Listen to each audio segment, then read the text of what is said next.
The barber's paradox. Suppose there is a town in which there is only one barber, and this barber has a rule according to which he only shaves those men who doesn't shave themselves. Now the question is, does the barber shave himself? If he does shave, then by his rule he shouldn't, and if he doesn't shave, then by his rule he should. The lawyer's paradox. Suppose there is a teacher who teaches law to his students, but one of his students is unable to pay his fees. The teacher say to the student that he can pay his fees after he wins his first case, but when the time comes the student refuses to fight any case. The teacher sues his student for the fees. Now the student has no choice but to fight his first case. Now in the student's perspective, if he wins the case then, he doesn't have to pay the fees because he won, but if he loses his first case, he then also doesn't have to pay the fees because he didn't won his first case. But with the teacher's perspective, if teacher wins the case then, he should be paid his fees because he won, and if the teacher loses he should still be paid because the student won his first case.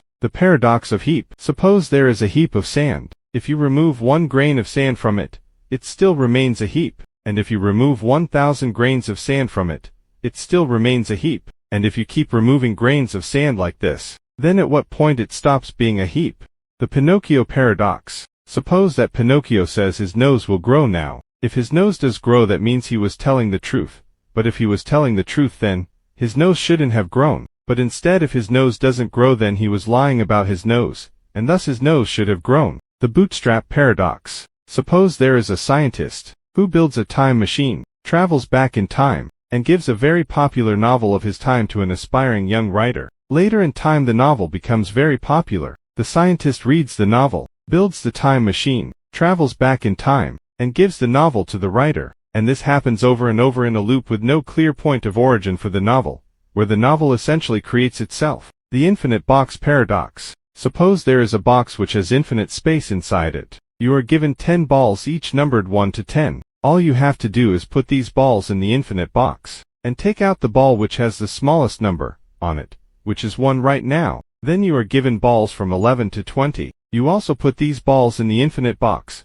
and take out the ball with the smallest number of all, which is 2 right now. You do this same process infinite number of times. And after you have done it, the infinite space of the box should be filled by now, because you have put balls in it infinite number of times. Or rather it should be empty, because you have also removed infinite number of balls from it. Newcomb's paradox. Imagine 2 boxes, box A and box B. Box A is transparent and contains $1,000, while box B is opaque and might contain $1 million, or nothing. And whether the box B will contain $1 million or nothing, will depend on the prediction of a machine, which is a highly reliable predictor. If the machine predicts that you will take both the boxes, then box B will be empty. If the machine predicts that you will only take box B, then box B will contain $1 million.